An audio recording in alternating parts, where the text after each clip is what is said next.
All right. The shocker of the day to most.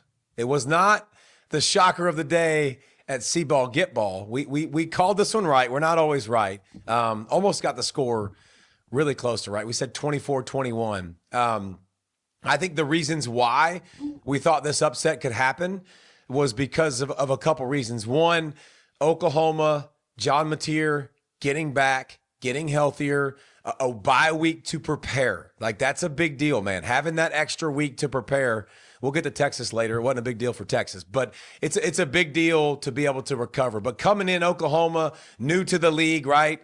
Like going against one of the gold standards of the league with Alabama, and a chance to make it happen, do or die, right? Like, Alabama's also, they've rattled off, 8 straight, one of the hottest teams in the country. And you got to love the way Oklahoma won this football game. You know how Oklahoma won this football game? Oklahoma won this football game like Nick Saban won so many games on Nick Saban Field. That's how Oklahoma won this game. Defense and special teams. And it was impressive to watch. Their offense did not play their best. Mateer was not, making plays all over the place. He made enough plays with his legs, but it was all about the defense. And it was all about, Alabama coming into the football game. One of the best parts about Alabama was they don't turn the football over. They consistently take care of the football. Number 1 in the SEC, plus 10 turnover margin. Like, it's what they've done. It's the reason they got where they're at. And it's the reason they were so hot. It's the reason they've beaten so many good teams along the way. We've talked about their lack of balance. It showed itself again. We've also talked on CFB Get Ball about the right side of their offensive line. And is it going to be good enough if you're just passing over and over and you don't have some kind of run game to help them out? So all those things kind of came to fruition, but OU playing really, really well, winning the turnover battle 3-0. Like that, they started fast, which I think was so good for them. Like, coming out after the bye, prepared, force a couple 3-and-outs. The first 3-and-out of the game, they punt it. You do a great job in the punt return game, set you up for a field goal. You grab a 3-0 lead right away. So that was a great start. And then the defense made one of its many plays. And here's the thing. There's a big difference when you talk about, getting a break, getting a little bit lucky, and forcing turnovers. And Oklahoma forced every single one of their turnovers. And the first turnover was a great job with the blitz, being aggressive, overload the left side of Alabama, or the right side of Alabama's line, left side of the defense. They turned the guy loose right over the center. You never want to turn the inside guy out. You want to turn the outside guy out. Ty Simpson has to throw the ball sooner than he wants to. Bowen picks it off, takes it back to the house. It was a great job by Oklahoma's defense. It was a forced turnover. Like, it was a great job by them. So that was the first one and the first big play. So you look up and they're up 10. And I think Ty Simpson and company did a great job putting plays together. He handled the blitz pretty well in the first half. He had a ton of yards, chewed up the clock, and then another big time play by the Oklahoma special team. So they had the punt return already. Alabama goes almost the length of the field, right? Right before the half. Alabama's one of the best in the country at those 4-minute situations. Like the 2 minutes right before the half, the 2 minutes right after, the 2-minute drills late in the game. Like, you trust Ty Simpson. You trust their offense. You've seen it time and time again. They've been so good in those areas. They drive the length of the field, and they set their kicker up for a beautiful kick. Nice little chip shot. And how about Oklahoma and exploiting a little bit of the rule, taking advantage of the rule, whatever you want to call it? Ween did a great job, who also, we'll talk about, made other plays in this football game, but lined up inside, did not get a running start, so you're allowed to leap over, athletically leapfrog, basically plays leapfrog back in the back, and how y'all did back in on the playground back in the day. Jump over somebody, jumped over the offensive guard, gets in the backfield, gets his hands up, tips the ball, blocks the kick before the half.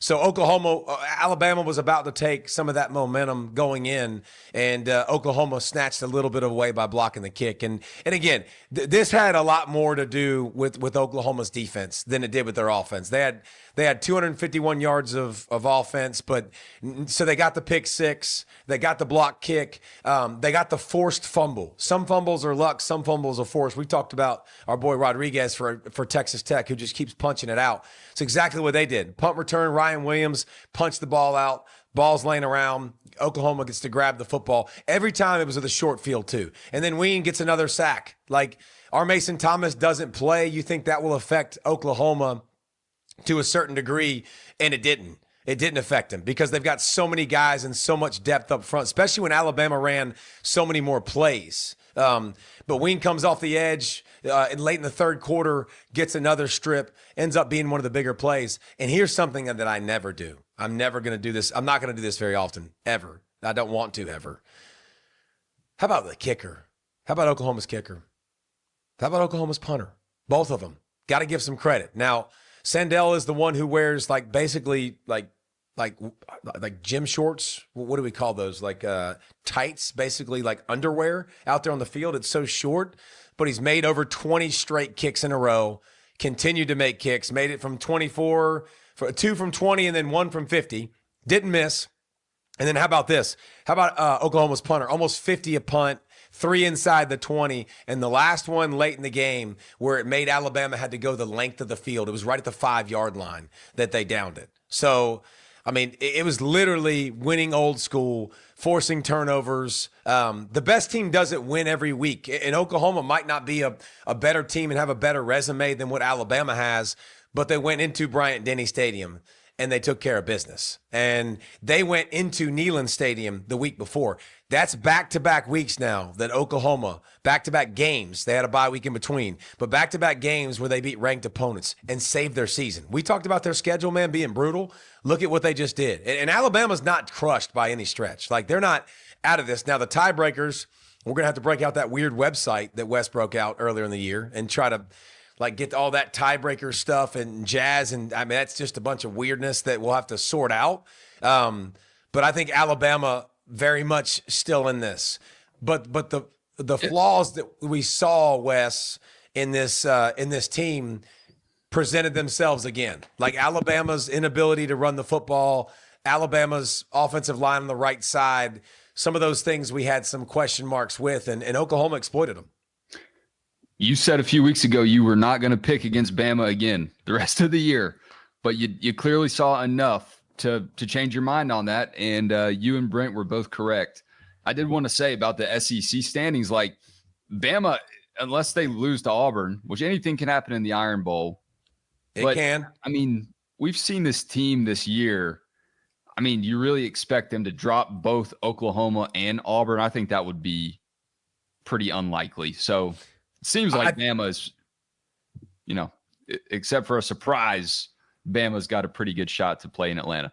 I mean, nobody has the resume that Alabama has, right? Like what they did in that 4-week stretch. Listen, Vanderbilt's still sitting right there with a chance. Tennessee's still in the rankings. Georgia's is just going to move up. So it ain't like we're kicking Alabama out of this thing. Absolutely not. They had a bad day because, again, you saw, and I said it after the Georgia game. Yeah, I'm not picking against Alabama again. And they went on that stretch. Like, why would I pick against them? Because of what they were showing me.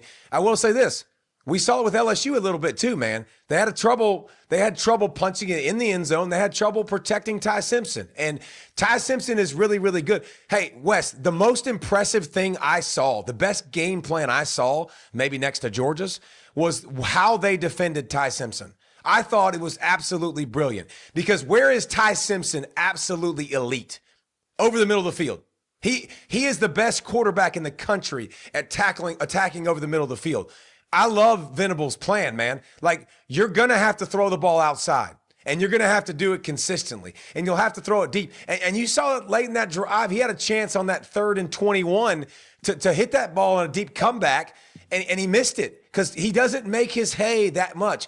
I thought Venables did a great job heating him up, bringing different blitzes, bringing the same blitzes, but making sure that he felt the pressure, getting home, but taking away what he did best. That's what you're supposed to do as a defensive coordinator. I'm not letting you beat me with your fastball. Like, you're going to have to throw an off-speed pitch. I'm not letting you throw your best pitch that's the most controllable, that you do the best. And so I think Venables and company with the game plan was exceptional. Would I like them to run John Mateer more? Yes. I don't know why they didn't, because I think they could have had more success by spreading it out, doing some of the power read where he's running downhill. You got a bat going outside. They didn't do anything great offensively. They got set up time and time again by their defense, and their special teams played great. So that's all that matters. All you got to do is win. And how about Oklahoma from where they were to where they're at now? Like, they got a big case of blank you for everybody. You can have some, Boomer Sooner, eat it. Yeah. So